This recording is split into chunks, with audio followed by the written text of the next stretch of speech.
+2 തുല്യതാ പഠനത്തിലെ ഒരു പാഠമാണ് ദി അവലാഞ്ച്. എഴുതിയത് മോറിസ് ഹെർസോഗ് ആണ്. 1950 അദ്ദേഹം നേപ്പാളിലെ പർവ്വതനിരകളിലെ അന്നപൂർണ എന്ന് പറയുന്ന മൗണ്ടൻ അദ്ദേഹം കയറിയായിരുന്നു 1950s. 1951 അദ്ദേഹത്തെ സംബന്ധിച്ച് അദ്ദേഹം പുസ്തകം എഴുതി. ഫ്രഞ്ച് ഭാഷയിലാണ് എഴുതിയത്. 1952 അത് ഇംഗ്ലീഷ് ഭാഷയിലേക്ക് ട്രാൻസ്ലേഷൻ നടത്തി. അദ്ദേഹത്തിൻ്റെ യാത്രക്കിടയിലെ കഷ്ടതരമായ അനുഭവങ്ങളെക്കുറിച്ചാണ് ഈ പാഠം. നമുക്ക് തന്നിരിക്കുന്ന ഭാഗം എങ്ങനെയാണ് തുടങ്ങുന്നത്. Schatz looked after me like a mother. Schatz എന്നെ ഒരു അമ്മയെ എന്ന പോലെ സംരക്ഷിച്ചു. ലുക്ക് ആഫ്റ്റർ എന്ന് പറഞ്ഞാൽ സംരക്ഷിക്കാൻ, അമ്മ കുഞ്ഞിനെ സംരക്ഷിക്കുക, അതൊക്കെ ലുക്ക് ആഫ്റ്റർ എന്നാണ് പ്രയോഗം. അപ്പോൾ ഷാറ്റ്സ് ഒരു അമ്മ കുഞ്ഞിനെ എന്ന പോലെ എന്നെ സംരക്ഷിച്ചു. അപ്പോൾ മോറിസ് ഹെർസോഗ് മല കയറുകയാണ്. അദ്ദേഹത്തെ സംരക്ഷിക്കാനായിട്ട് അദ്ദേഹത്തിൻ്റെ കൂടെ ഷാറ്റ്സ് ഉണ്ട്. And while the others shouted for joy. അതേസമയം മറ്റുള്ളവർ സന്തോഷം കൊണ്ട് അവരുടെ ആഹ്ലാദത്തിമർപ്പിൽ അവർ ഉച്ചയെടുത്ത് അലറിയപ്പോൾ ഷാറ്റ്സ് അങ്ങനെ ചെയ്തില്ല. He put his rope round me. അവൻ തൻ്റെ കയറ്, റോപ്പ് എന്ന് പറഞ്ഞാൽ കയറ്, he put his rope round me, എന്നെ ചുറ്റി അവൻ്റെ കയറ് സുരക്ഷിതമായി കുടുക്കിയിട്ടു. ആൻഡ് സെറ്റ് ജെന്റ്ലി, എന്നിട്ട് മൃദുവായി പറഞ്ഞു, we will be moving now Morris old man. നമ്മൾ ഇനി ഇവിടുന്ന് പോവുകയാണ്, നമ്മൾ ഇനി അവിടുന്ന് മുന്നോട്ട് നീങ്ങുകയാണ് മോറിസ് ഓൾഡ് മാൻ എന്ന് അവൻ എന്നോട് പറഞ്ഞു. I was clear headed and delirious by turns.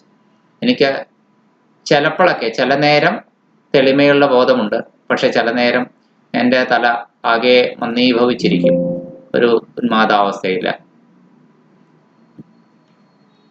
And അതോടൊപ്പം തന്നെ ആ സമയം തന്നെ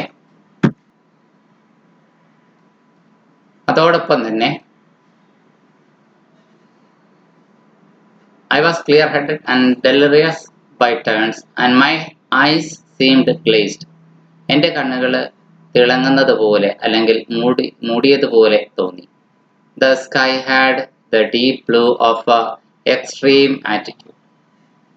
ഇപ്പോൾ ഞങ്ങൾ നിൽക്കുന്ന ഉയരത്തിൽ നിന്ന് ആകാശത്തിന് നല്ല കടും നീലവർണ്ണമാണ്.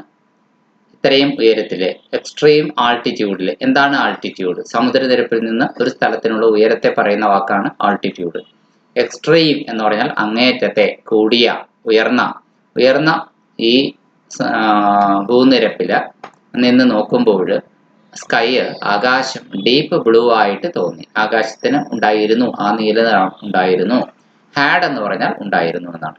And we were bathed in warm sunshine. പിന്നെ ആ ചൂടുള്ള സൂര്യപ്രകാശത്തിൽ ഞങ്ങൾ ആകെ മുങ്ങിക്കുളിച്ചിരിക്കുകയുമായിരുന്നു. I obeyed as well as I could. ഞാൻ എന്നെക്കൊണ്ട് പറ്റാവുന്നതുപോലെയൊക്കെ അവർ പറയുന്നത് പോലെ അനുസരിച്ചു.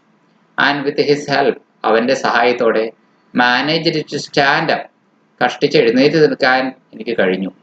ആൻഡ് മൂവ് ഓൺ സ്ലോലി, സാവധാനം മുന്നോട്ട് നീങ്ങാനും എനിക്ക് കഴിഞ്ഞു. വൈൽ ഹി പുട്ട്, അതേസമയം അവനോ പതിയെ എന്നെ വലിച്ചു കയറ്റി. I seemed to make contact with the snow by means of stilt like objects. ഞാൻ ഏതോ പൊയ്ക്കാല് പോലെ, സ്റ്റിൽറ്റ് ലൈക്ക് ആയിട്ടുള്ള വസ്തുക്കളിന്മേൽ ചവിട്ടി മഞ്ഞിൻ്റെ മീതെ കൂടി നടന്നു പോകുന്നത് പോലെ തോന്നപ്പെട്ടു. സീംഡ് ടു എന്ന് പറഞ്ഞാൽ തോന്നപ്പെട്ടു, കാണപ്പെട്ടു എന്നൊക്കെയാണ്. എനിക്കങ്ങനെ തോന്നി. I seemed to make contact with snow. എൻ്റെ കാല് നേരെ മഞ്ഞിൽ തൊടുന്നതായിട്ട് എനിക്ക് തോന്നിയതേയില്ല. പിന്നെയോ by means of stilt like objects, എന്തോ പൊയ്ക്കാല് പോലത്തെ വസ്തുക്കളിൽ എൻ്റെ കാല് കുത്തി ഞാൻ നടക്കുന്നത് പോലെ. കാല് സ്പർശം അറിയുന്നുണ്ടായിരുന്നില്ല നടത്തം തണുത്തുറഞ്ഞതിനാൽ.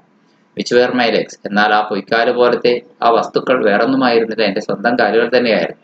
Which were my legs stilt like objects, dazzled by the sun glare and not daring to turn round.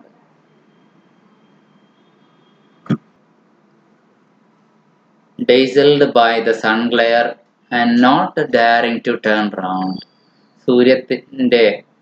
സൂര്യപ്രകാശത്തിൻ്റെ ആ കിരണങ്ങളാൽ ഞാൻ ഡേസിൽഡായി. And not daring to turn round, തിരിഞ്ഞു നോക്കാനായിട്ട് ധൈര്യപ്പെട്ടില്ല. ഡെയർ ചെയ്യുക എന്ന് വെച്ചാൽ ധൈര്യപ്പെടുകയാണ്. Not daring to turn round, തിരിഞ്ഞ് പിറകോട്ട് നോക്കാൻ എനിക്ക് ധൈര്യം തോന്നിയില്ല. And I could no longer see the others, ഞാൻ നോക്കിയിട്ട് ഒരാളെയും പുറകിൽ കാണാനും കഴിഞ്ഞില്ല, മറ്റുള്ളവരെയൊന്നും എനിക്ക് കാണാനും കഴിഞ്ഞില്ല എന്നാണ് പറയുക. ഇനി അടുത്ത ഭാഗം പറയാണ്, ഹാവിങ് കവേർഡ് അബൌട്ട് 200 yards, ഞങ്ങളിപ്പോൾ 200 യാർഡ് 200 വാര ഞങ്ങൾ കവർ ചെയ്ത് കഴിഞ്ഞതിനാൽ we came up the camp so near to our ഗാസ്ലി ബിവോയ്, എന്താണ് ഞങ്ങളുടെ ടെന്റിന്റെ തൊട്ടടുത്തത് ഇൻ ദ ക്രിവേസിൽ ഞങ്ങളുടെ ടെന്റിനടുത്ത് ഏതാണ്ട് എത്തി എന്ന് പറയാം. 200 യാർഡ് പിന്നിട്ടപ്പോൾ കവർ ചെയ്ത് കഴിഞ്ഞപ്പോൾ എന്ന് പറഞ്ഞാൽ ഏകദേശം 600 അടി എന്ന് വേണമെങ്കിൽ പറയാം. കൗസി വാസ് ദർ, കൗസി അവിടെ ഉണ്ടായിരുന്നു. And without speaking embraced me, വർത്തമാനം ഒന്നും എന്നോട് പറയാൻ തയ്യാറായില്ല. ഞാൻ ചെന്നപ്പോൾ കൗസി എന്നെ വന്ന് കെട്ടിപ്പിടിച്ചു, മിണ്ടാനൊന്നും പോയില്ല. ടെറി കെയിം ഇൻ, ഉടനെ തന്നെ ടെറിയും വന്നു. Three himself down, took off his, Terry വന്നിട്ട് നേരെ അങ്ങ് താഴോട്ട് ഇരുന്നു എന്നൊന്നും അല്ല പറയുന്നത്, തന്നെ താഴോട്ടേക്ക് ഇട്ടു എന്നാണ് പറയുന്നത്. അത്രയ്ക്ക് ആവശ്യതയായിരുന്നു Terry. Took off his boots അഴിച്ചു മാറ്റി. ടേക്ക് ഓഫ് എന്ന് പറഞ്ഞാൽ എന്തെങ്കിലും ഒരു നമ്മൾ ധരിച്ചിരിക്കുന്ന വസ്ത്രമോ അല്ലെങ്കിൽ ഷൂസോ ചെപ്പലോ ഒക്കെ അഴിച്ചു മാറ്റുന്നതിന് ടേക്ക് ഓഫ് എന്ന് പറയും. ടുക്ക് ഓഫ്, അവനത് അഴിച്ചു മാറ്റി. And began unmercifully to beat and massage his feet, എന്നിട്ട് ഒരു കരുണയും ഇല്ലാതെ അവന്റെ കാലിലെ ബീറ്റ് ചെയ്യാൻ തുടങ്ങി, അടിക്കാൻ തുടങ്ങി. ബീറ്റ് ചെയ്യുക, അടിക്കുക. ആൻഡ് മസാജ് ഹിസ് ഫീറ്റ്, എന്നിട്ട് അവന്റെ കാല് മസാജ് ചെയ്യാൻ തുടങ്ങി.